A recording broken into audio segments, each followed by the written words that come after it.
Bem, gente, hoje é dia 27 de agosto de 2018, a turma é da Biologia, turma 20A, o assunto é meiose hoje, tá? Bem, eu queria continuar falando daqueles temas que eu já falei na aula das 13 horas, queria agora, além de falar daqueles temas, explorar um pouco mais o processo propriamente dito, mais voltado para o tema que nos interessa aqui hoje, que é a variabilidade genética, tá bom? Bem, então vamos começar assim.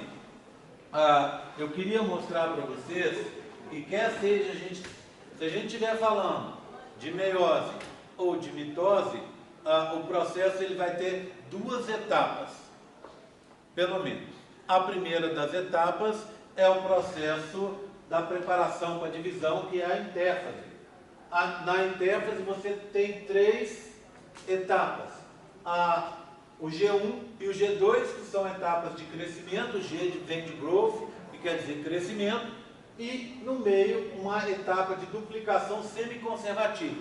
Então, quer seja mitose, quer seja meiose, mochila lá no fundo, por favor, quer seja mitose, quer seja meiose, começa com uma intérfase, tá? Em que a célula vai crescer, se preparar para sofrer a divisão e vai duplicar o seu conteúdo genético. Essa duplicação semiconservativa, que muito provavelmente vocês conhecem, né? Ela se dá mais ou menos assim. Você tem o DNA, que é fita dupla, aqui indicado por uma branca e por uma amarela. Essas fitas vão se abrir.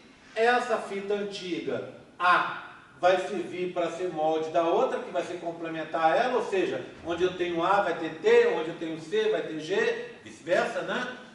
Mesma coisa acontece com a amarela. Então, se a branca é complementada à amarela e a amarela é complementada à branca, na hora que eu abrir a branca e formar uma complementar, eu vou formar uma amarela.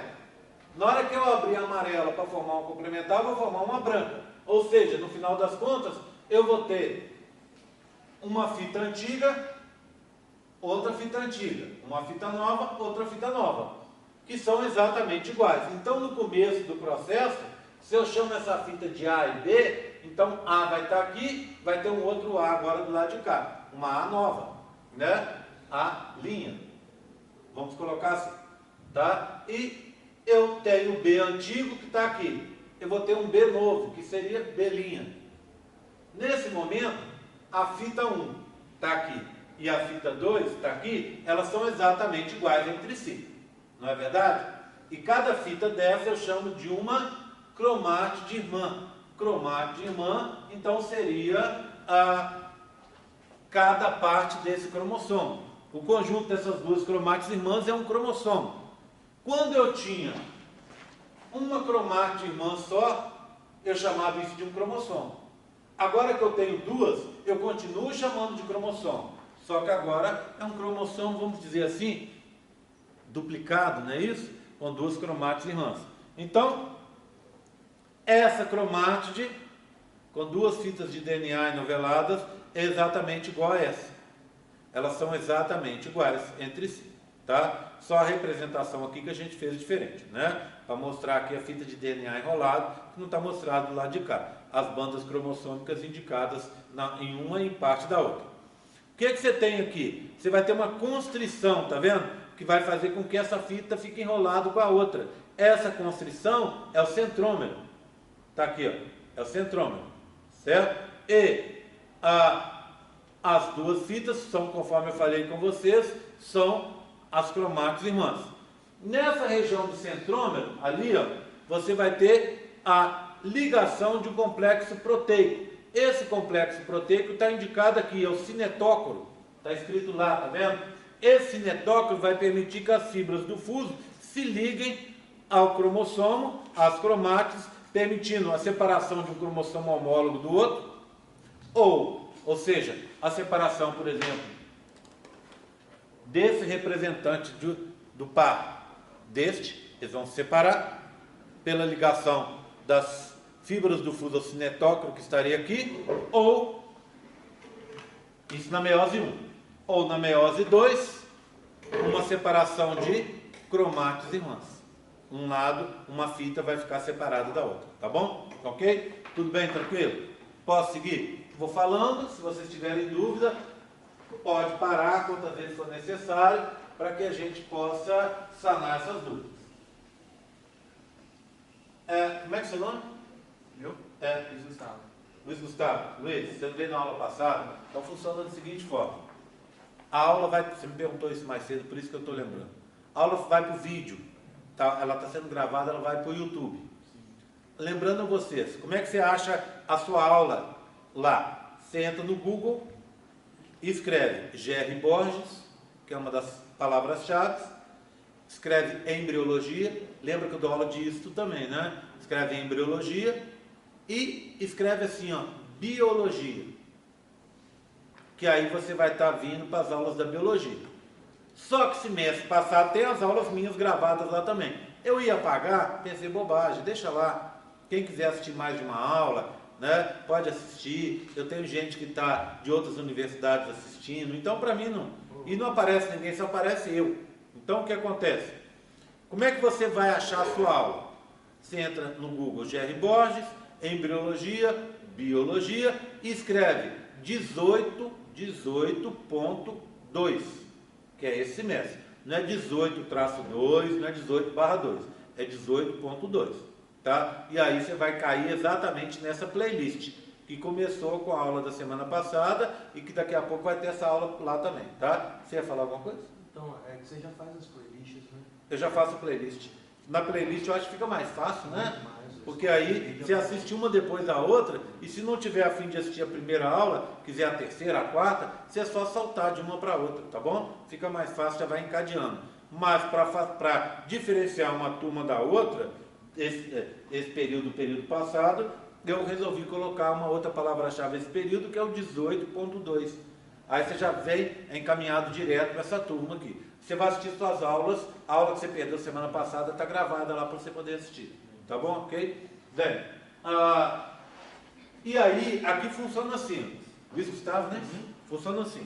Você vai pegar, vai vir, pode pegar seu celular, pode bater foto do quadro, se você quiser, sem nenhum problema. Precisa pedir permissão, é só botar o celular no silencioso e bater a foto. A única coisa que eu te peço é horário para chegar. Eu dou 15 minutos de tolerância, né? Isso é o combinado entre nós.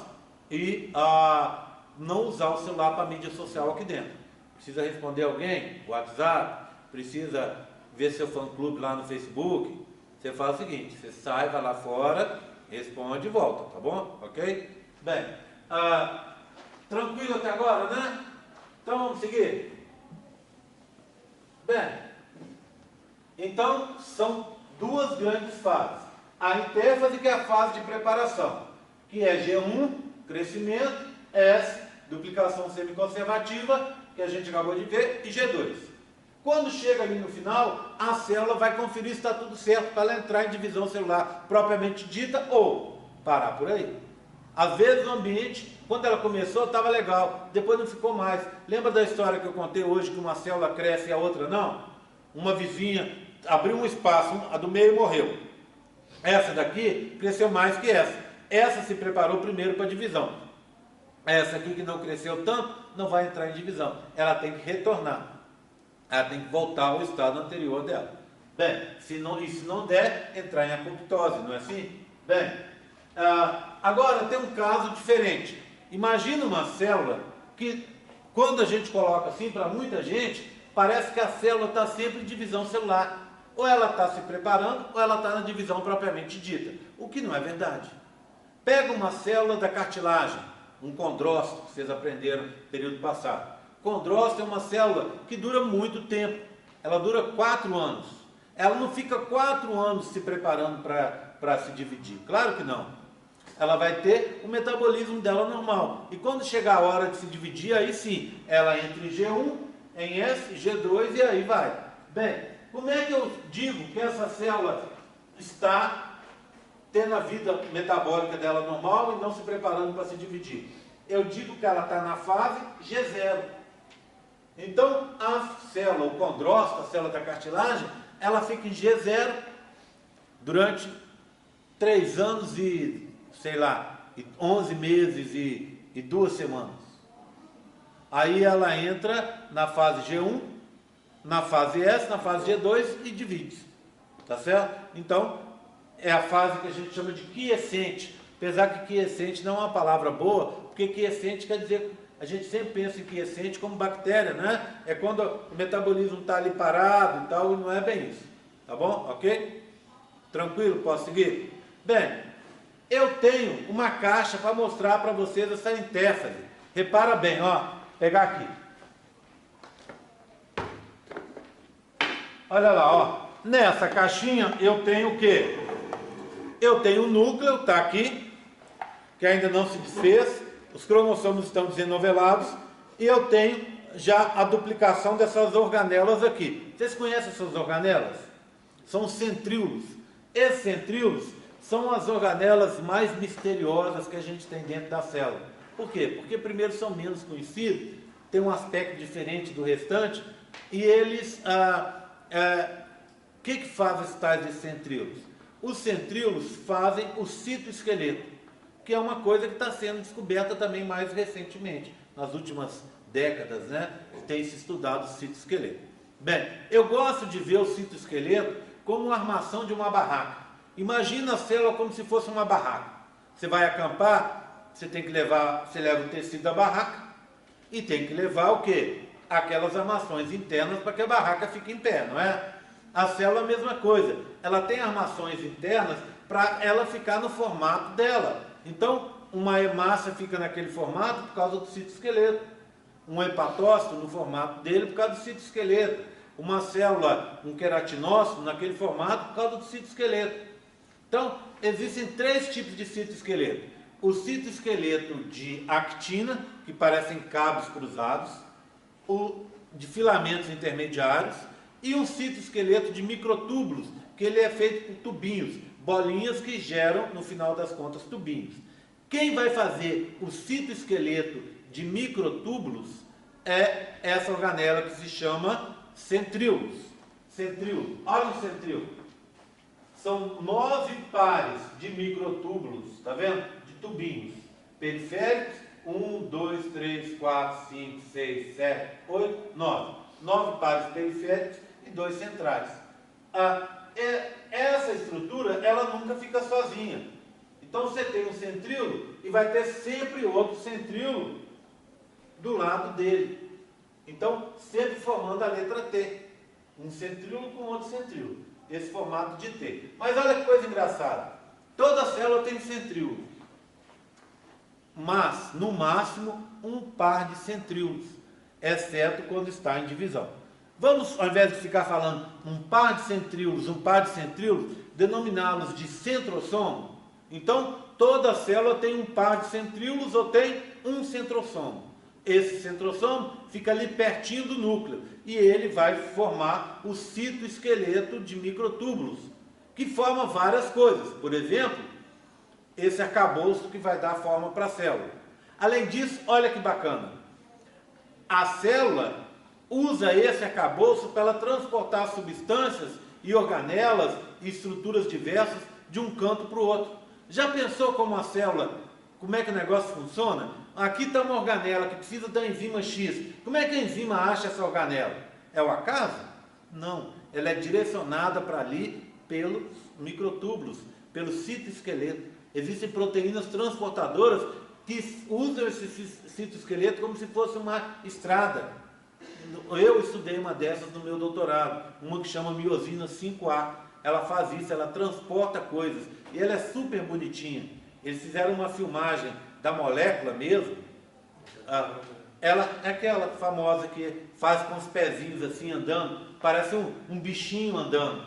E ela carrega coisas nas costas enquanto anda. Então ela faz esse tipo de coisa, transporta substâncias para lá e para cá. Tá? Ok? Tudo bem? Todo mundo está entendendo? Então, tá ali. Ó. E esses centríolos, pares centríolos, centrossomos, já está mostrado duplicado aqui, ó. Tá vendo? Um de um lado, outro do outro. Você tinha um só, ele duplicou, e o que ele vai fazer? Um vai ficar aqui e o outro vai vir para cá. O que eles vão formar? As fibras do fuso mitótico, que servem para puxar as organelas, puxar os cromossomos de um lado para o outro. Essas fibras que vão se formar aqui nesses centrossomos, elas vão se ligar a essa região aqui do cromossomo que eu mostrei para vocês, ó. O cinetócoro, não é isso? Elas se ligam aqui, ó, para puxar esse cromossomo para lá e para cá, ou para separar as duas cromátides irmãs. Então, são bolinhas que fazem um tubinho. Essas bolinhas podem ser comidas aqui na extremidade, podem ser retiradas aqui na extremidade, e quando elas são retiradas, ele é puxado para cá. Quando você coloca mais bolinhas lá, ele é empurrado para cá. Tá certo? Então, o processo grosseiramente funciona desse jeito. Tudo bem, tranquilo? Então, vocês viram ali, ó, a intérfase tem crescimento da célula, duplicação das organelas e duplicação semiconservativa, que a gente não consegue ver ali. Ok? Tudo bem? Aí a gente entra na fase que a gente chama de cariocinese. Vou apagando aqui, me dá uma felicidade quando eu apago essas coisas. Eu sinto que eu estou chegando mais perto de ir para minha casa e ficar à toa lá, tá? Então, ó, vou apagando. Aí vocês vão batendo foto, tá? Para não perder o que está escrito aqui. Ou vai anotando aí, tá? À medida que eu for falando. Bem, então, bebê, a primeira etapa foi essa preparação, que é a intérfase, G1, S e G2. Aí você entra numa fase seguinte que a gente chama de cariocinese. Cariocinese, cario é núcleo, cinese, movimentos nucleares. Quais são os movimentos? São aqueles que vocês conhecem: prófase, metáfase, anáfase, telófase. Lembram disso? Então, quando a gente fala de mitose ou meiose, a gente sempre lembra disso, que é só uma parte do processo. Então, cariocinese, prófase, metáfase, anáfase e telófase. O que é que vai acontecer? Se a gente estivesse falando de uma mitose, na anáfase teria uma separação de cromátides, tá? Então você duplica o material genético, fazendo duas cromátides irmãs, né? E depois as separa na anáfase. E aí, depois que está separado, você vai separar as células numa fase que vem a seguir, que a gente chama de telófase. Aí, essa separação das células funciona assim. Você tem uma célula única, aí uma estrutura interíssima, aí ela começa a sofrer uma constrição aqui e uma outra aqui, como se fosse um estrangulamento. Esse estrangulamento vai crescendo, crescendo, cada vez mais, até você separar em duas células filhas. A direção é para o centro. Então, a gente chama citocinese, que são movimentos do citoplasma. É a parte final. Citocinese por estrangulamento. E como é direcionado para o centro, é centrípeta. Lembra da história? Eu sempre confundi, não sei se vocês têm esse desprivilégio, né? Tem coisas que eu sempre confundo. Cá entre nós. Ninguém está sabendo, né? Direita e esquerda eu sempre confundo. Sempre. A razão da minha mulher tirar sarro comigo sempre, né? Aí ela fala assim, tá à direita. Eu começo a mexer na esquerda, ela fala assim, não, a outra direita. Aí eu mexo. É a razão dela tirar sarro comigo eterno, tá? Uma coisa que eu sempre confundia também, centrífugo e centrípeta. Sempre confundia esses movimentos. Não sabia para onde era qual. Aí um dia um cara falou comigo e me matou a história, né? O cara falou assim, tem máquina de lavar na sua casa? Tem. Ela faz um movimento de quê? De centripetação ou centrifugação? Centrifugação. Quando ela faz, e você chega lá, ela acabou de centrifugar, as roupas estão aonde? No centro ou grudadas na parede? Grudadas na parede, porque o movimento é para fora e o centrípeto é para dentro. Se fosse centripetação, seria para dentro. Como é centrifugação, é para fora. Então aqui é um movimento centrípeto, para dentro. Ok? Ele vai para dentro. Tudo bem, tranquilo? Para separar em duas células filhas. Então eu posso dividir o processo em três fases. Uma preparação, que é a intérfase, a cariocinese, onde eu tenho prófase, metáfase, anáfase e telófase.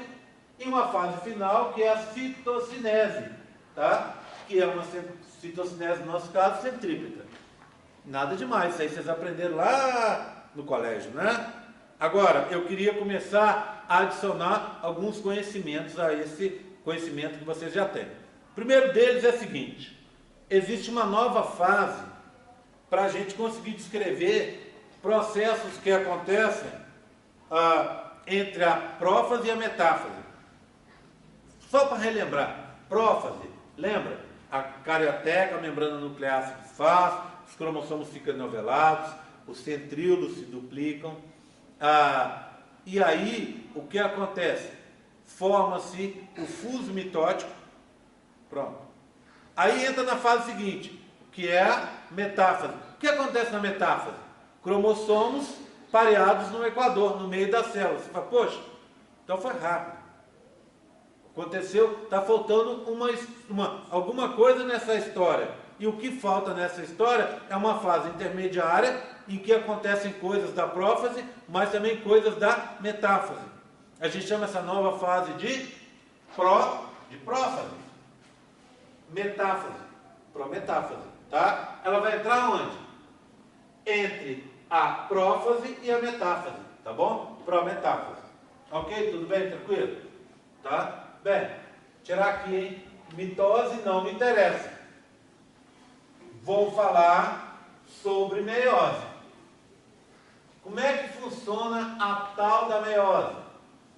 Na meiose, o processo é muito parecido, a base dele é a mesma, só que aí agora a gente vai ter duas divisões, tá? Uma primeira divisão, então o que eu tenho? Olha, intérfase G1, SG2, pronto. Aí depois eu tenho prófase, ao invés de eu escrever, eu resolvi só colocar as letras para me facilitar, tá? Prófase 1, da meiose 1. Aí vem prometáfase 1, metáfase 1, anáfase 1, telófase 1. Certo? Tudo bem? Essa é a primeira divisão. Essa primeira divisão, a gente chama essa divisão de uma divisão reducional. Reducional. Por que ela é reducional? Porque o número de cromossomos aqui vai ser dividido à metade. Vocês vão entender isso daqui a pouco. Aí o que acontece? Chegou no final, eu pego na telófase e formo duas células filhas. Então você começa com uma aqui, e aqui embaixo você vai gerar duas células filhas. Tá? É a citocinese, igual eu expliquei para vocês. Tá? Bem, antes dessa citocinese, aliás, depois dessa citocinese, existe uma nova parada. A célula para de novo, para novamente se preparar e ver se está tudo ok. Essa nova parada, a gente chama de intercinese. Intercinese. O que vem a ser a intercinese? É uma parada. A célula pode fazer ajustes? Pode. A única coisa, óbvio, que ela não vai fazer é duplicação do material genético, porque já foi feito lá em cima. Então, é uma parada, mas que não tem duplicação, não tem fase S. O que ela está esperando para ela fazer isso? Por que ela está fazendo isso? Ela está conferindo se está tudo ok. Por exemplo, ela entrou na meiose 1. No meio, nesse meio termo, alguma coisa mudou. O ambiente não ficou mais propício para ela se dividir, vamos supor. O que acontece? Ela vai esperar o ambiente ficar pronto para ela terminar, para ela se dividir, para gerar as células filhas. Bem, e se não ficar propício? Voltar atrás ela não pode. Então ela se mata, ela entra em apoptose. Encerra o processo por aí. Então isso pode acontecer, tá? E ela vai decidir isso na intercinese, que nesse sentido é diferente da intérfase que está lá em cima. Ok? Aí você vai entrar numa segunda divisão, lá na meiose 2. De novo, mesmos nomes. Só que agora, ao invés de ser prófase 1, é prófase 2. Ao invés de ser prometáfase 1, é prometáfase 2. E assim sucessivamente. Essa segunda divisão, a gente chama de divisão equacional. Eu vou mostrar isso para vocês daqui a pouco, tá? Porque ela é equacional. Professor, oi? me perdi. Fala. Ali na citocinese não seria um momento que ela ia se dividir? dividir? Hã? A citocinese não seria o momento que ela ia se dividir? Ela vai se dividir ali. Daí esse intercinese é o momento que ela para. Ela para ir para a segunda divisão. Ah, no caso seria uma segunda divisão. Uma segunda divisão. Lembra? Aqui ela gerou duas, e quando ela chegar aqui embaixo, cada uma dessas vai se dividir e vai gerar 4. Mas isso é automático, assim que gera as filhas ela fala, ou espera um tempo? Ela vai esperar para ver se está tudo bem. Se tiver tudo bem, ela vai checar, tem um ponto de checagem ali, ela vai checar, está tudo bem, já vai seguir para a segunda divisão. Se não tiver tudo bem, ela para. Espera. Espera um tempo suficiente, se não melhora a situação, ela desiste e já era. Como ela é altruísta, ela prefere se matar do que prejudicar o ambiente em que ela está, o ser vivo em que ela está. Ok? Tudo bem? Tranquilo? Bem, então vamos dar uma olhada nessas fases para vocês entenderem, tá? Eu queria mostrar para vocês, mas explicar uma coisa. Primeiro, não existem duas caixinhas iguais aqui. Por que não tem duas caixinhas iguais? Porque essas caixinhas vão cair na sua prova. Por exemplo, a caixinha da intérfase que eu deixei ali, ela é muito parecida com a caixinha da intercinese, mas ela não é igual. Então, eu me dou o direito de, por exemplo, colocar na prova uma caixinha da intérfase do lado da intercinese e te perguntar qual que é qual. Você precisa saber. Como é que você vai saber? Ora, vir na monitoria, olhando as caixinhas, vendo a diferença de uma para outra. Por quê? Quando você faz isso, você está pensando no processo. E aí você está estudando. Ok? Tudo bem? Então, vou começar lá, já falei da intérfase que está ali. Vou falar da prófase 1. A prófase 1 está aqui, ó. O que eu tenho na prófase 1? Repara. Eu tenho os cromossomos homólogos pareados. Eu tenho 2 pares. Então, é como se eu pegasse aqui, ó, e escolhesse, sei lá, vou escolher esse aqui com esse aqui, ó, que são pares. Pronto. Então, para aqui, se pareou. Esse daqui se pareou com esse e assim sucessivamente.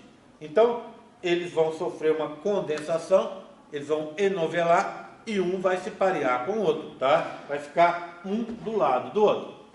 Para que isso? Porque assim que eles se pareiam, eles podem trocar partes. Essas partes trocadas ocorrem no processo que a gente chama de crossing over, permutação ou recombinação genética. É um processo ao acaso. Se a gente pegar cada genoma desse aqui, né? Cada conjunto de cromossomos desse aqui, ó, tá? Aqui é um humano, né? Quantos crossings acontecem em média numa divisão celular, numa meiose? Em torno de uns 100, tá? Uns 2 a 4 por cromossomo por par de homólogos.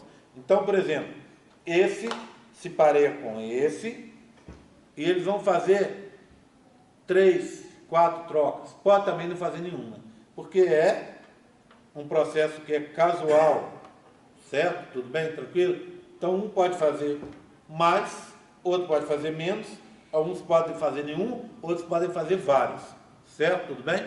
Então, é um processo casual. Esse processo é muito bacana, porque ele vai gerar variabilidade genética. Deixa eu pegar um banco aqui. Chegando nesse horário, eu estou cansado. E eu ando começando a ficar tonto. Então, eu vou falando, vou ficando tonto. Então, quando eu estou sentado, fica melhor para mim. Eu fico mais equilibrado. Certo? Eu acho que é labirintite. Então, ando tendo bastante. Aí, quando você me vê escorando por aí, é labirintite atacando, tá? Bem, então, bebê, esse processo vai gerar o que eu chamo de variabilidade genética. Vamos explicar para vocês de uma forma prática.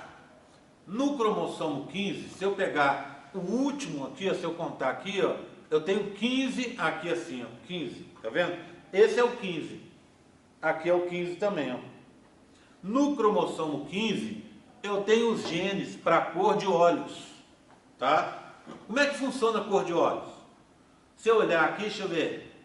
Acho que todo mundo é castanho, não é isso? Jorge, você é o castanho? Uhum. Todo mundo é castanho aqui, não é? O azul mais o azulento. Ah, então todo mundo é castanho. Se você olhar, todo mundo é castanho, mas tem diferenças entre o castanho de um e o castanho de outro. Tá? Da Marcela, por exemplo, é diferente do meu, que é diferente do seu, que é diferente do teu. Cada um é diferente do outro. Mas isso envolve outros genes para dar as diferenças de coloração e os que a gente chama de iridescências. Já viu? Às vezes ele é um azul, mas com um azul com uns pontinhos de uma cor diferente, ou ele é um azul mais claro, um azul mais escuro e tal. Pronto. São outros genes. Mas cor por cor, são só 3 cores básicas. O castanho, que vai do castanho clarinho, mel, que é mais ou menos a cor do meu, até o castanho bem escuro, que é o negro, o preto, o olho pretinho, que também é uma tonalidade de castanho. Certo? O verde e o azul. São essas 3 únicas tonalidades, cores básicas de olhos que a gente tem no ser humano. Eles estão localizados em uma área específica do cromossomo 15. Então, num local específico. Eu tenho olhos castanhos. Eu recebi esses olhos castanhos ou do meu pai ou da minha mãe. Os dois têm olhos castanhos. Então fica mais difícil eu saber de quem eu recebi. Eu posso ter recebido o gene para castanho dos dois, concorda? E eu ser castanho e castanho. Mas eu posso ter recebido, por exemplo, o castanho do meu pai, que pode ter no seu um cromossomo com azul. Vamos colocar o azul, tá? Eu tenho, por exemplo, o meu avô, pai do meu pai, tinha olhos castanhos, mas a mãe do meu pai, minha avó, tinha olhos azuis. No caso da minha mãe, o pai dela era italiano com olhos azuis e a mãe dela uma morena com olhos castanhos. O que acontece? Então pode ser que meu pai tenha um cromossomo com gene para castanho, porque o olho dele é castanho, e outro cromossomo com gene para azul. Mesma coisa com a minha mãe, tá? Eles, algum ou os dois, me doaram o gene para castanho. Mas pode ser que eu tendo olhos castanhos e a minha mulher que tem olhos castanhos também, pode ser que a gente tenha um filho com olhos azuis ou verdes. Isso é possível. Por que isso é possível?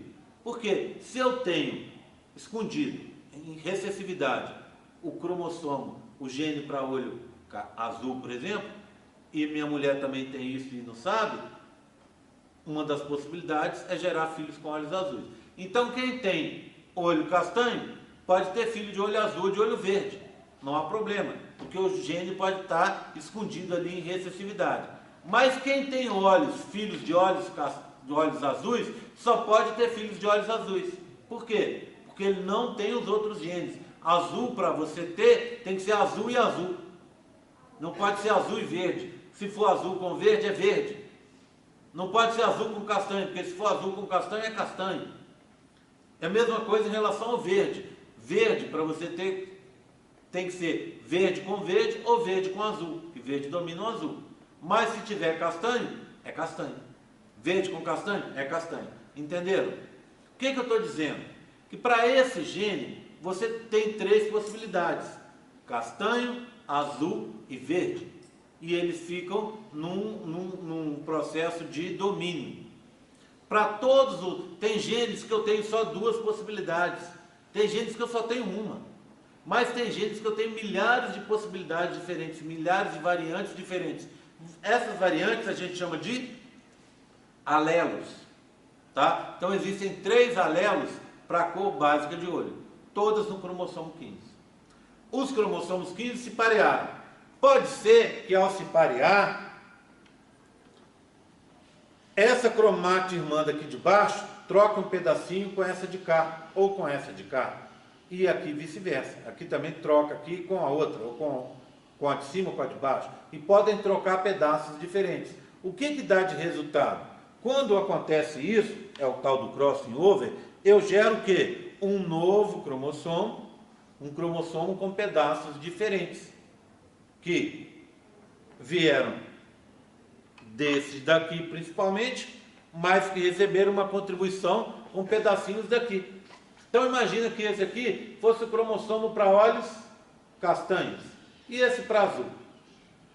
Eu posso então transferir o gene para olho azul daqui para cá e ele pode passar com outros genes que estão aqui diferentes para os meus filhos. Resultado, eu estou fazendo, entre aspas, o quê? Embaralhando as cartas, vamos dizer assim, dos genes que eu tenho. É como se fosse um baralho que eu estou embaralhando, ou como se fosse uma mão de buraco em que eu estou procurando cartas ali, ou virando cartas sem ver, para conseguir achar a carta que me interessa. Tudo casualmente, tá? Bem, sem movimentos assim, tá? Gera uma variabilidade genética. Se eu tenho cromossomos com alelos diferentes, essa variabilidade vai ficar diferente ainda, mais diferente ainda. Depende de quanto eu vou ter. Tudo bem? Tá? Aí, o que acontece? Na hora eu vou seguir para frente aqui, daqui a pouco eu vou voltar a esse assunto, porque eu preciso falar da separação independente ou casual de homólogos. E essa separação vai de novo impactar na diversidade genética, que é o assunto que me interessa aqui na realidade, tá bom? Então vamos lá. Eu vou seguir. Eu já falei da prófase, não é? E já falei da intérfase. Quando eu olho a fase que vem seguir, que eu chamo de prometáfase, deixa eu deixar essas três aqui, ó, para a gente comparar as três de uma vez. Olha o que eu tenho na prometáfase. Eu tenho os pares que estavam, né? Lembra dos pares aqui, ó? Olha eles aqui. Vamos fazer assim, tá? Eles estão aqui. Só que agora, o meu verde pegou pedacinhos de azul. Uma cromátide pegou uma ponta, tá vendo? A outra cromátide pegou um anel. Então, elas eram as duas no início, lembra que tinha um desenho ali? Elas eram iguais. Agora, essa aqui está diferente dessa, devido ao crossing over. Do mesmo jeito, cada uma das outras também ficou diferente. Não é verdade? Tá? Essa fase é o que a gente chama de prometáfase. O que eu tenho na prometáfase? Cromossomos enovelados, os centrossomos já foram duplicados, as fibras do fuso já se formaram, a carioteca desapareceu, as fibras do fuso se ligaram aos cromossomos, tá vendo? Só que elas ainda não estão no meio, na placa equatorial. Como é que eu sei disso na hora da prova? Na hora que aparecer essa foto, eu vou olhar, vejo o quê? Fibras do fuso. Então é prometáfase, metáfase ou anáfase. Fibras do fuso de tamanho diferente. Olha, uma pequena, uma grande. Uma pequena, uma grande. Tá vendo? Tem tamanhos diferentes. Resultado, já que elas têm tamanhos diferentes, é prometáfase. Por quê? Os cromossomos já se ligaram às fibras do fuso, mas elas ainda não cresceram o suficiente para deixá-los pareados no equador. Prometáfase 1. Como é que eu sei que é 1? Prometáfase eu já sei. Como é que eu sei que é 1? Na hora da prova. Tem 4 cores, olha aqui. Verde, azul, amarelo e laranja. Significando que eu tenho 4 cromossomos. Eu tenho uma célula diploide, 2N, 2 conjuntos, igual a 4. Aqui, ó. 2N igual a 4. Compara esse aqui com esse. Não tem as fibras do fuso. Esse é a prófase 1. Não tem as fibras do fuso e não aconteceu o crossing over.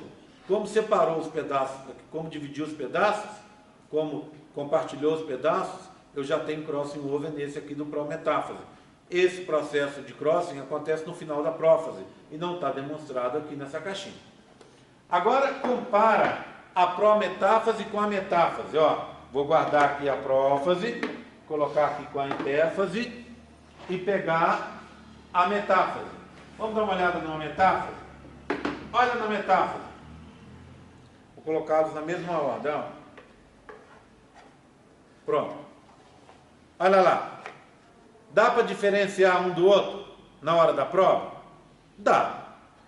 O que você vai fazer? 4 cores. Então é meiose 1. Fibras do fuso. Então é prometáfase, metáfase ou anáfase. Olha aqui, ó. Fibras do fuso de tamanhos diferentes, prometáfase.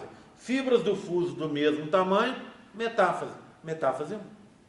ok? Então, os cromossomos estão parados no meio, na placa equatorial, ok?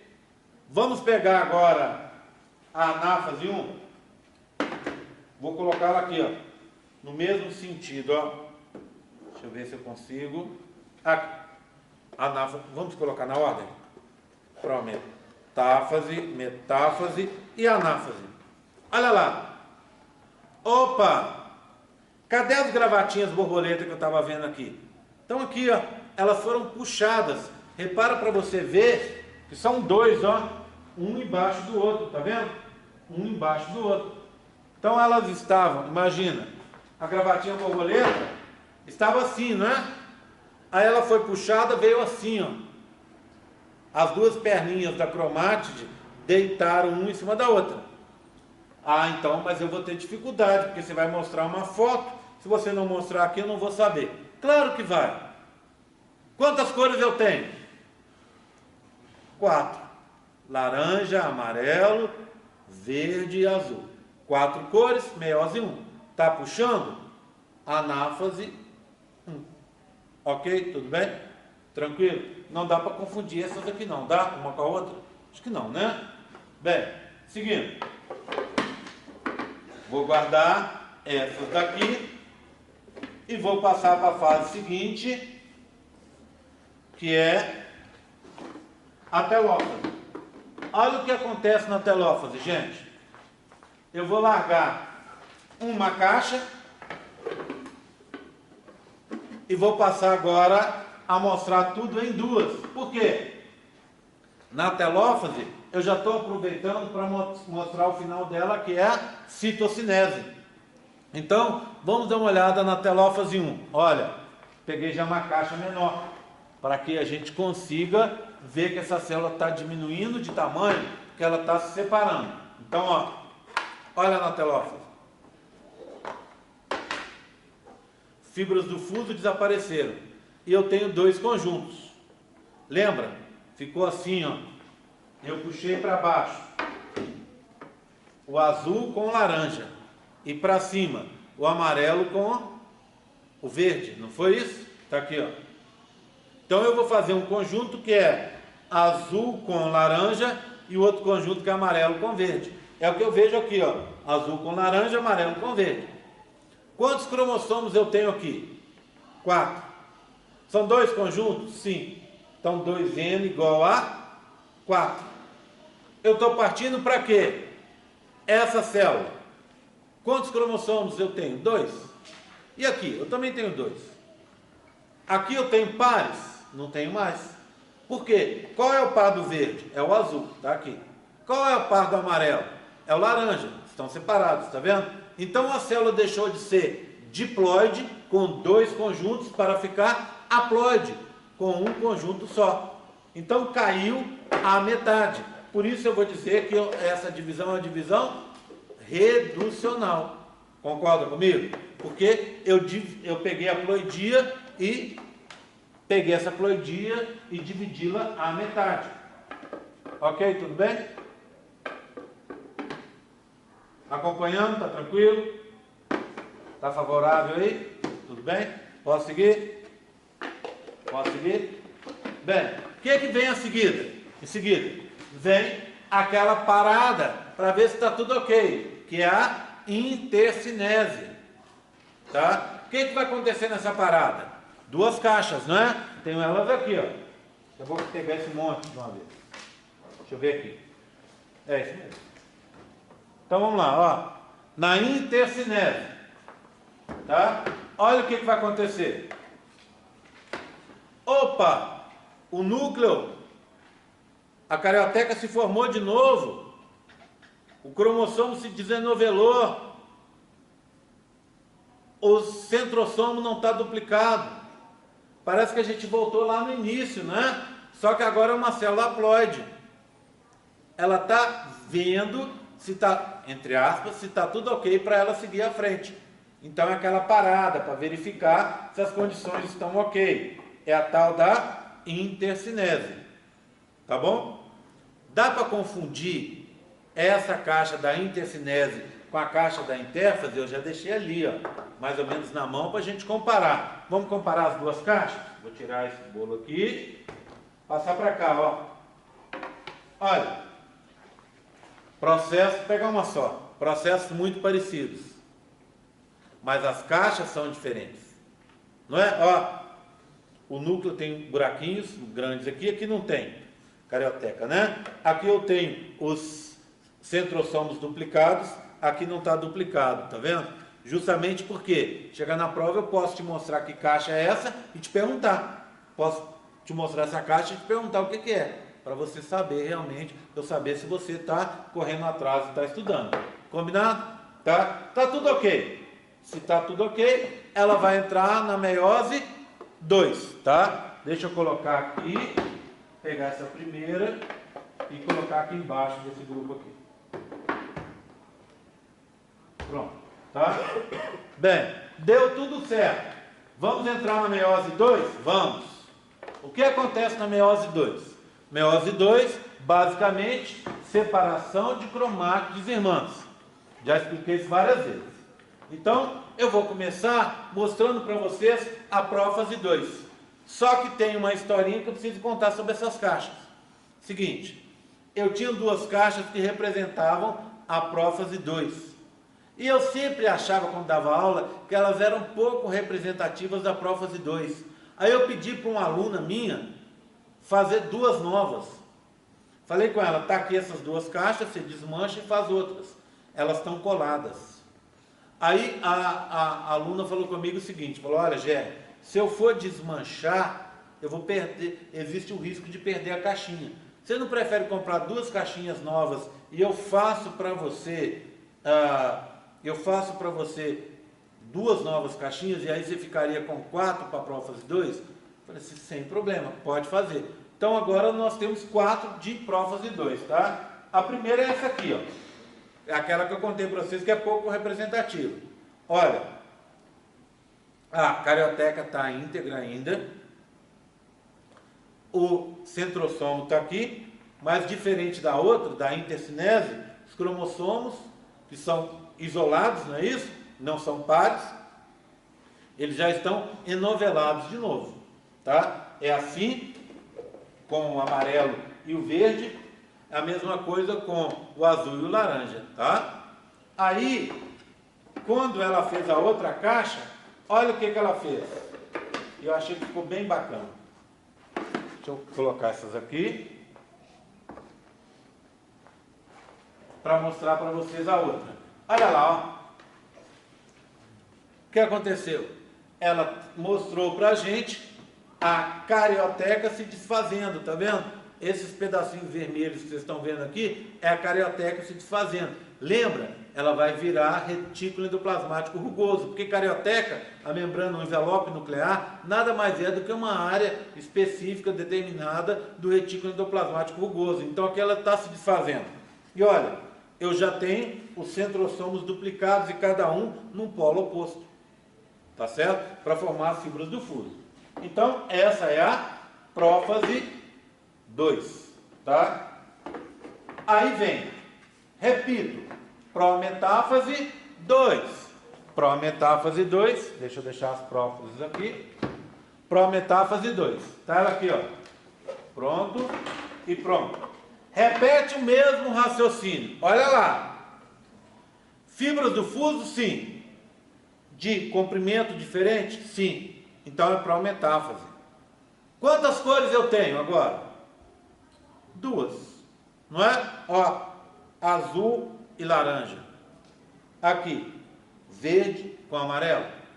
Concorda? Tenho 2 cores. Portanto, se são 2 cores, já não é mais primeira divisão. É segunda divisão. É meiose 2. Tá? Prometáfase 2, prometáfase 2. Pronto. Tiro aqui, mesmo raciocínio, anáfase 2. Anáfase 2, o que eu vou ter? Muito para... Metáfase 2. Estou pulando a metáfase. Pressa de ir embora, é? Prometáfase 2, metáfase 2. Olha lá. Compara com a outra. fibras do fuso do mesmo tamanho. Ó. Essa é o tamanho dessa, que é o tamanho dessa, que é o tamanho dessa. Rogério, ainda estou achando que eu vou confundir essa metáfase 1 com a metáfase 2. Vamos olhar a metáfase 1 de novo? Olha ela aqui, ó.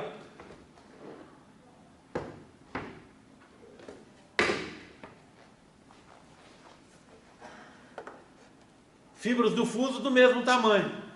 Metáfase. Quantas cores eu tenho aqui? 4.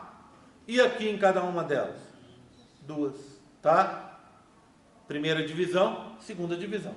Tá bom? Tranquilo?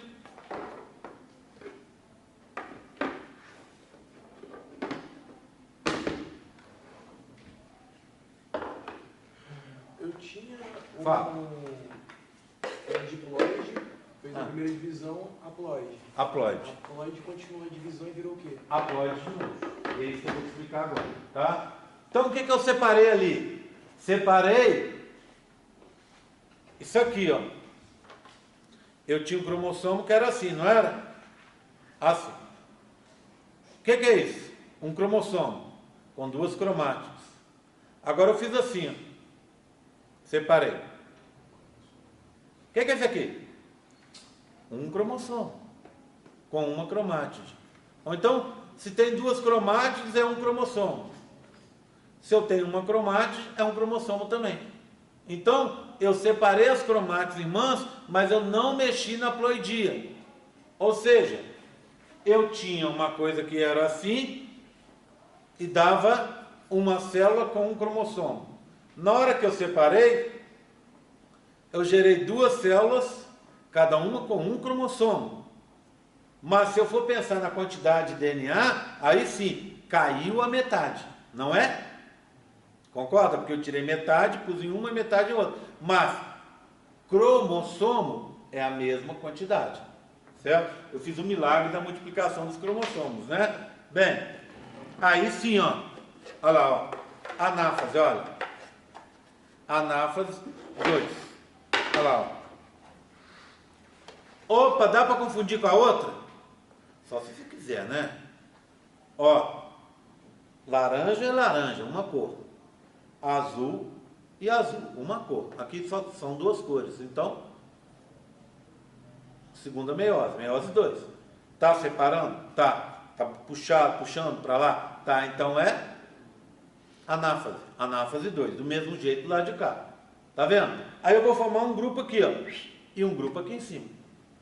Tá certo? Eu vou formando esses 2 grupos. E aí eu formo aqui uma célula, aqui outra, aqui outra, aqui outra e aqui outra. Concorda comigo? Tá? Então, no final das contas, eu vou ter isso aqui, ó. Volta. Vou deixar aqui, tá? Metáfase, anáfase. Pronto, tá? Eu vou ter agora 4 células formadas, olha, na telófase 2. Olha essa célula. Quantos cromossomos eu tenho? 2. Cada um com uma cromátide. Ela é haploide. Essa aqui, ó. Quantos cromossomos eu tenho? 2, cada um com uma cromátide. Elas são iguais? Não. Por que não são iguais? Porque cromossomos diferentes, genes diferentes, proteínas diferentes, células diferentes. Não é verdade? Essa aqui, ó. É diferente das outras? É. Quantos cromossomos ela tem? Também 2. Tá? Ela haploide com 2. E essa última aqui, ó. Também 2. Confere as 4. As 4 são diferentes entre si. Não é? 4 células, cada uma diferente entre si, por causa daquela variabilidade que formou-se lá no crossing over, que começou no crossing over. Certo? Tudo bem? Deixa eu mostrar as últimas 4 caixinhas, que eu preciso voltar atrás no processo, para a gente falar de variabilidade genética. As últimas caixinhas, o que eu tenho nelas? Uma muito parecida com aquela que eu acabei de mostrar da telófase 2, mas para mostrar já células filhas menores, vão crescer. essas células filhas, uma diferente da outra, tá vendo? Já está agora com a carioteca se formando, elas vão se desenovelar e aí bola para frente, né? Segue a vida para frente. Bem, eu queria, antes de falar do gráfico que está ali, eu queria mostrar uma coisa para vocês. Voltar lá atrás, na primeira divisão. Antes de falar disso, eu comecei com, vamos pegar a prófase 2,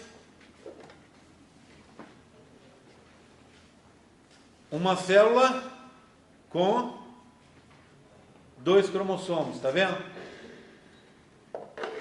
E eu estou terminando com células com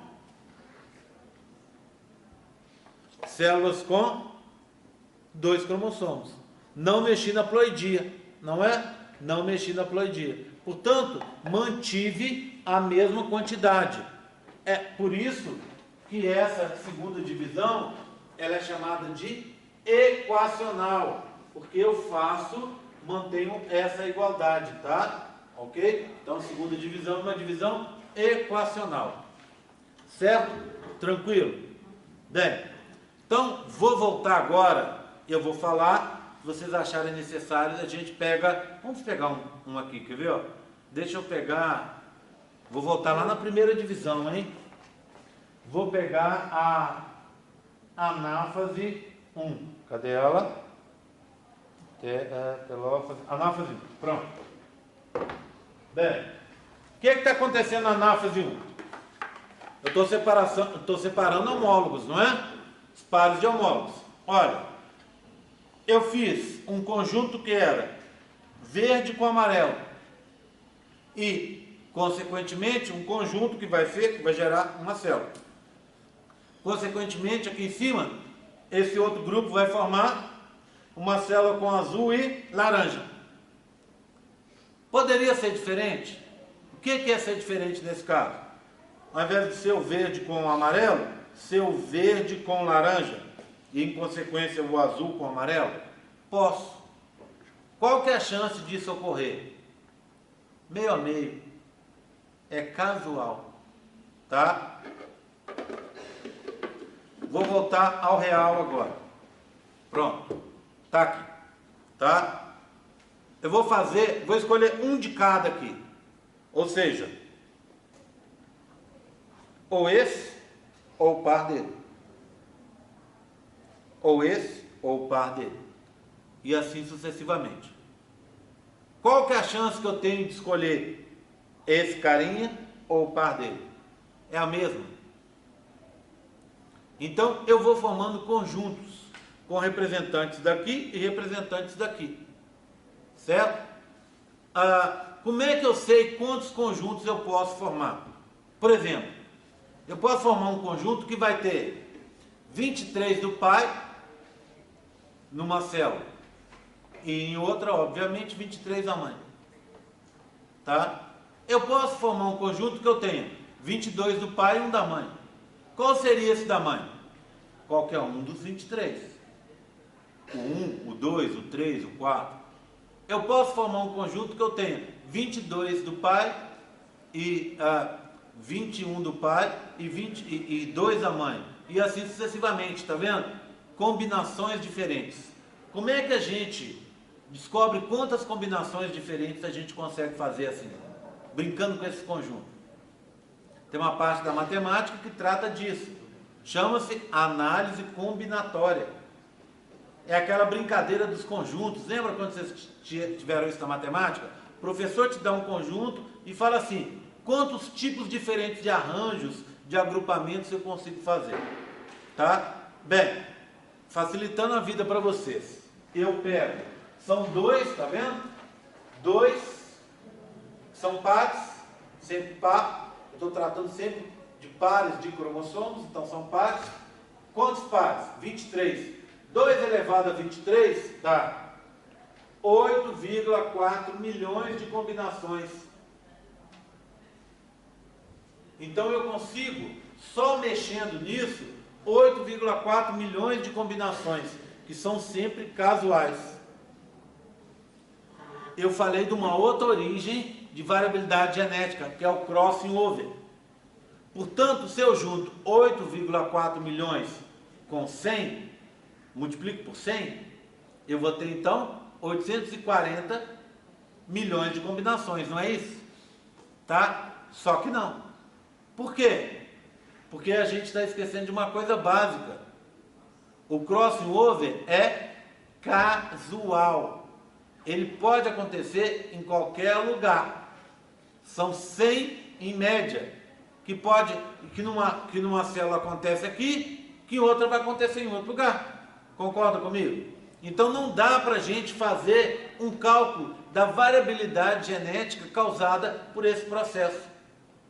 Mas existem algumas estimativas bem bacanas, que eu acho extraordinário, uma das coisas que eu acho mais bacana para a gente falar para os nossos alunos. Vê bem, eu numa ejaculação produzo 250 milhões de espermatozoides, todos diferentes entre si. Não tem um igual ao outro. Se eu for olhar quantos espermatozoides eu vou produzir na minha vida, é muito. 250 milhões por ejaculação. Eu posso ter uma ejaculação por dia se eu quiser. Ou mais, muito mais do que isso se eu quiser, não é? São milhões e milhões de espermatozoides que eu vou produzir, bilhões, bilhões, trilhões durante a minha vida. Um diferente do outro. Eu não vou ter nem numa ejaculação, nem durante a minha vida, nenhum espermatozoide igual ao outro. Pega quantas pessoas já viveram na Terra, seres humanos que viveram na Terra. Sabe quantos vivem hoje? 6 bilhões e meio, muita gente. Se você pegar o total que viveu desde que o mundo se formou, há um cálculo aí que diz que é em torno de 2 trilhões. Então 6 bilhões é muito, mas é só um cisquinho perto do total de gente que já viveu na Terra. Ok? Muita gente. Se você pegar esses 6 bilhões e meio de hoje, ou os 2 trilhões que já viveram, não tem duas pessoas iguais. Por quê? Porque eu sou formado por um espermatozoide que é único e por um ovócito 2, o gameta feminino, que também é único. Então a variabilidade genética é extraordinária. E isso a gente tem que trazer para a vida da gente, sabe por quê? Porque isso mostra que você, todos nós somos diferentes de todo mundo. E isso dá individualidade e dá beleza da gente existir, não é? Pensa bem, você tem defeitos? Tem. Que muitas pessoas têm, outros que são só seus. Você tem qualidades? Tem. Qualidades que são só suas e outras que são de outras pessoas também.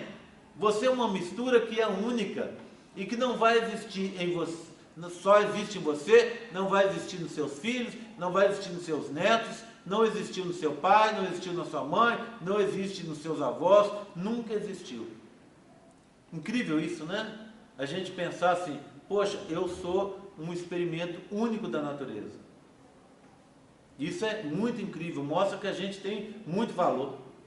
Tá? Agora, vocês podem estar pensando, opa, e os gêmeos idênticos? São clones naturais, né? Eles têm o mesmo material genético. Então eles são exatamente iguais? Também não. Por quê? Porque no gêmeo idêntico age o ambiente, e é o ambiente que vai fazer a expressão dos genes. Se você pega essa variabilidade genética toda e pega ambientes diferentes, a expressão é diferente.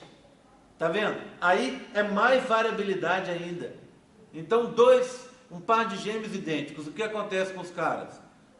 Eles nunca vão estar sujeitos ao mesmo ambiente. Então a expressão de um é diferente da expressão do outro. Isso torna cada um deles único.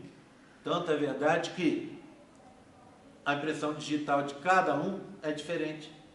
Aquele padrão de coloração da íris que a gente usa lá para o banco, hoje para ligar computador, celular, né? É único. Então, cada indivíduo é único. Isso é extraordinário.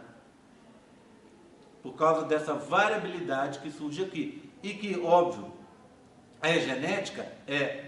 Mas tem tudo a ver com a embriologia nossa daqui de cada dia. Entenderam? Sim? Podemos seguir? Tá tranquilo? Então vamos lá, hein?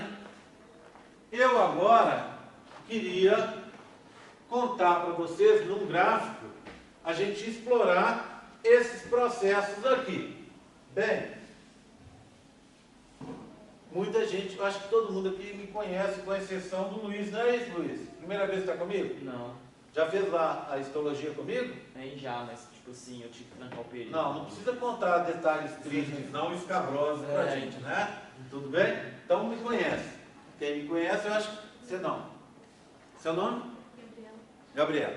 Então a Gabriela não me conhece. Pode perguntar para os meninos aí, que eu acho que todo mundo me conhece. Como é que funciona? Na prova, eu cobro o que eu dou em sala de aula. Não cobro coisas que estão além disso, porque eu acho que não tem sentido. Eu já falo demais, já tem coisa demais para cobrar. E eu tenho assim uma coisa comigo. Quando eu falar com vocês, acredite, porque é verdade. Então, por exemplo, o que eu estou falando? Esse gráfico aqui, ele tem uma chance enorme de cair na sua prova. Pode até não cair, mas se eu tive o trabalho de fazer e de explicar, pode ter certeza que é um assunto importante para a sua prova. Então, estude esse gráfico. Tá? Por que eu fiz questão de desenhar esse gráfico aqui no quadro? Porque esse gráfico está mostrando para mim essa variação que vai fechar esse pensamento que você começou a puxar a história aí. Que é o quê? Como é que a história muda ao longo do tempo? Como é que você tem uma célula diploide que vira haploide e como é que ela vai continuar sendo haploide se ela se dividiu de novo? E isso que a gente vai ver aqui, ó. Acompanha comigo. Eu tenho variação na haploidia, que é a parte de baixo do gráfico, tá vendo? E aqui as fases. Por isso presta atenção e copia depois ou só bate a foto do quadro. Olha, as fases estão aqui. G1, S, G2, aí entra, isso é intéfase, né? Aí entra na meiose 1, olha, metáfase, prófase 1, prometáfase 1, metáfase 1, anáfase 1, telófase 1. Então essa é a meiose 1, tá? E essa aqui seria a intéfase, tudo bem? Intéfase, tá? Aí vem a intercinese, está aqui, e vem a segunda divisão, a meiose 2, certo? O que você tem aqui, ó? A célula que entra na intéfase, ela é uma célula diploide, tem dois conjuntos de cromossomos, ela é 2N igual a 46 na espécie humana. Ela entrou e foi seguindo diploide, diploide, diploide, olha, entrou na meiose 1 como diploide, prófase 1, prometáfase 1, metáfase 1, anáfase 1. Da anáfase 1 para a telófase 1, caiu o número de cromossomos a metade em cada célula. Por quê? Separação de homólogos, não é? Então aqui aconteceu a separação de homólogos. E quando separou os homólogos, você tinha o quê? Era uma célula 2N, no nosso exemplo, igual a 4, passou a ter duas células N igual a 2. Então caiu o número de cromossomos a metade em cada célula. E aí, de 2N passou a ser N. E vai seguir como N até o final. Não é? Opa, mas aqui não acontece uma coisa importante, que é a separação de cromátides irmãs, é aquilo que eu contei para vocês. Um cromossomo com duas cromátides é um cromossomo. Um cromossomo com uma cromátide é um cromossomo. Ok?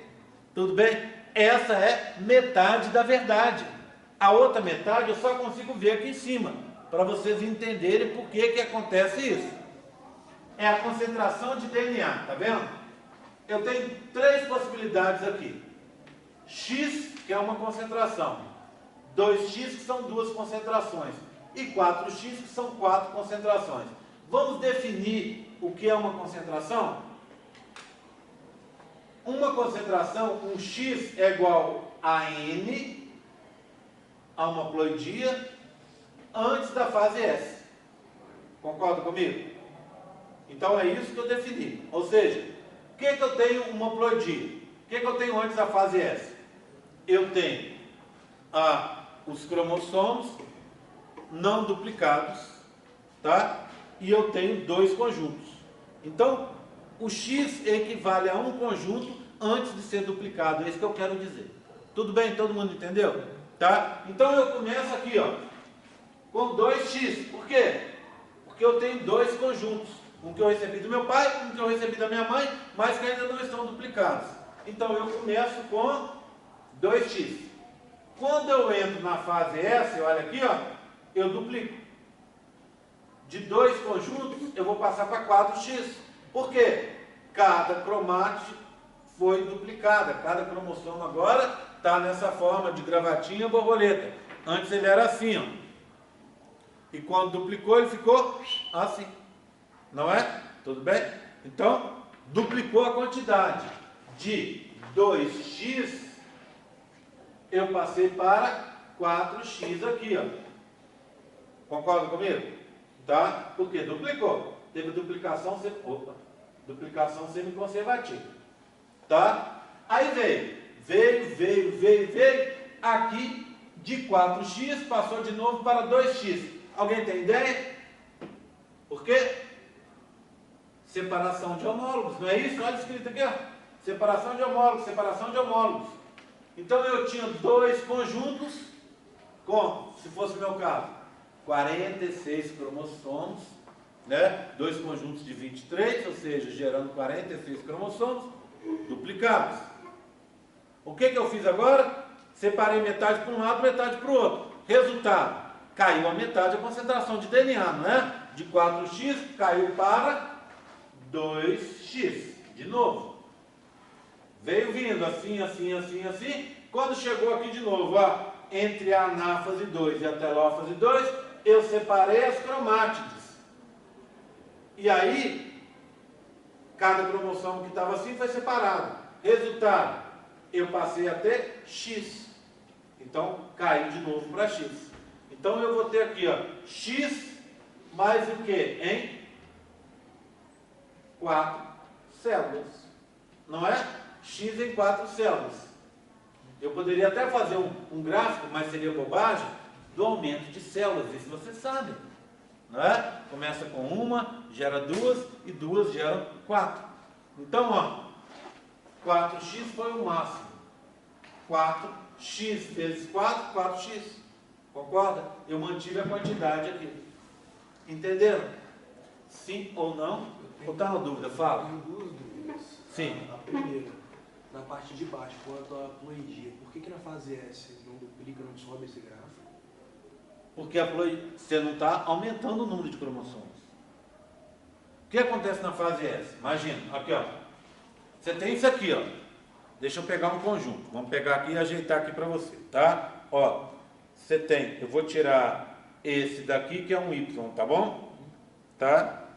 E vou tirar, vou deixar um X aqui, tudo bem? E aqui tem uns Y sobrando, pronto.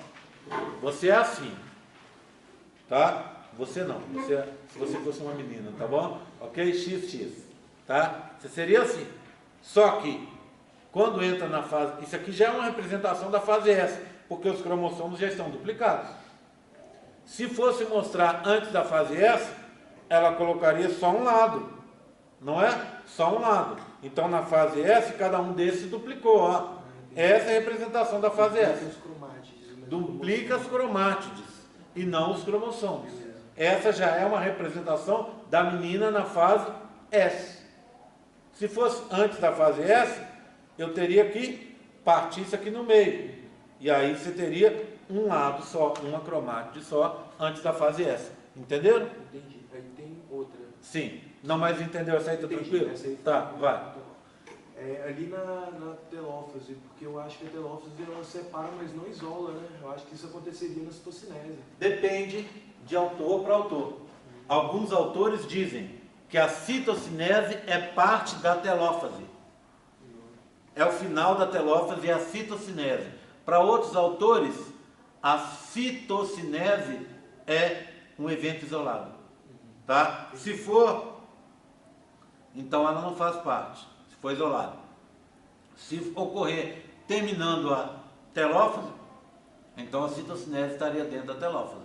Ok? Tudo bem? Só um jeito diferente de ver, duas formas de ver o mesmo assunto. Ok? Tudo bem? Tranquilo? Dúvidas sim? Tá tranquilo, gente? Tá?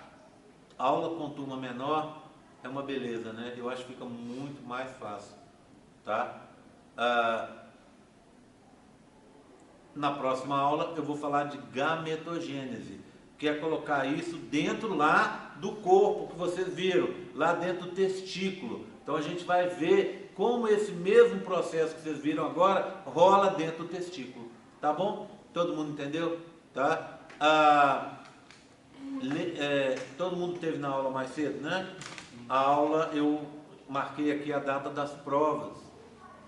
Também é importante lembrar para vocês que o campus virtual, isso eu esqueci de falar, já está funcionando.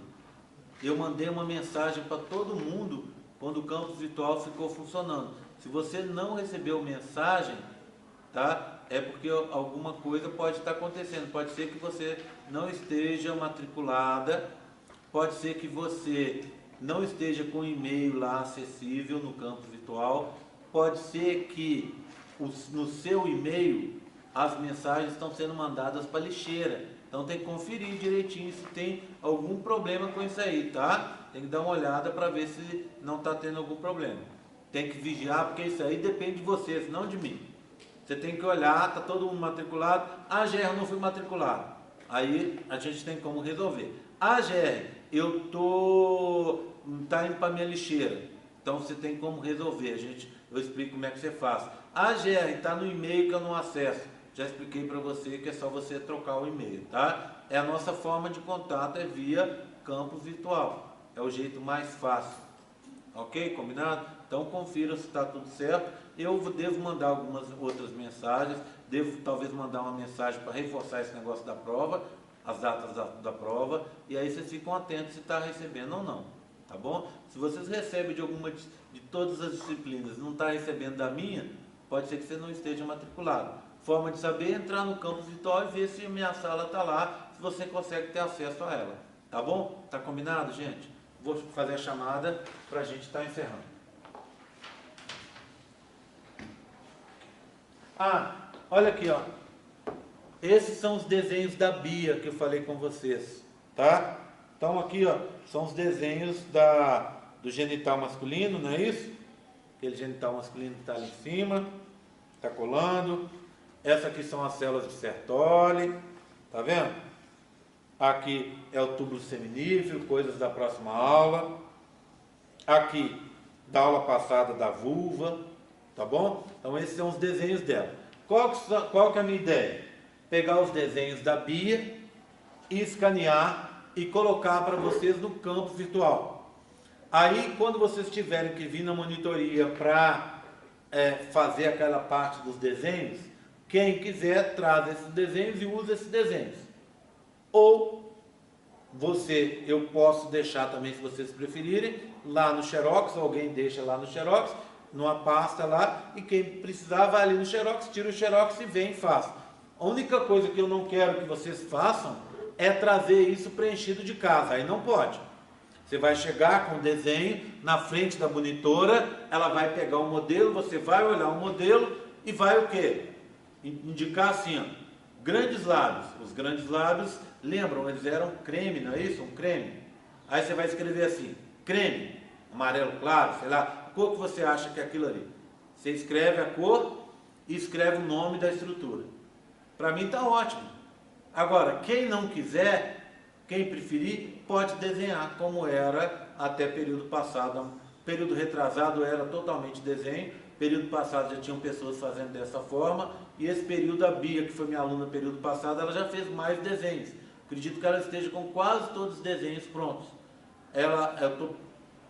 Eu pedi para ela dar um pulinho lá na minha sala para saber em que pé que está, para ela me passar os desenhos para eu passar para vocês, tá? Então, a única coisa que não pode a monitora não vai aceitar se você chegar com o desenho já pronto e com as coisas, com os nomes colocados. Porque aí você não vai ter contato com os modelos, que é a grande importância da monitoria. Eu vou selecionar 2 monitores sexta-feira para embriologia. Então, se você souber de alguém que tenha feito embriologia e tenha ficado acima de 70, indica para essa pessoa que eu estou com 2 bolsas abertas. Infelizmente, de uma vezada só, as minhas 2 monitoras saíram, que são excelentes. Acho que vão fazer uma falta danada. Então, tomara que a gente consiga monitores tão bons quanto elas. Então, a Thalita saiu, porque, quem conhece a Thalita saiu porque ela está formando agora, acho que daqui no próximo semestre, e ela já tem 2 anos que está comigo, então ela não pode renovar a monitoria por mais de 2 anos. A Natália também tem 2 anos comigo, então, em teoria, ela não poderia, tá? E a Natália não está formando, mas a Natália está no México fazendo um estágio pela UFLA, então também não está disponível.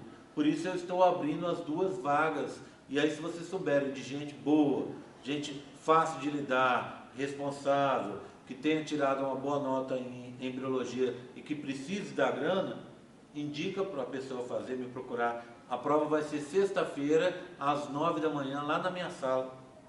Então a pessoa pode até se inscrever na hora, aparece lá, vai ter uma prova teórica prática de embriologia, porque é só prática, né? Vai ter umas fotos dos modelos, a pessoa vai ter que indicar o que é o que, e uma entrevista, além de análise do currículo dela e do coeficiente de rendimento. Tá bom? Ok? Tá? Monitor melhor para todo mundo, né? Obrigado, gente. Até a próxima, então.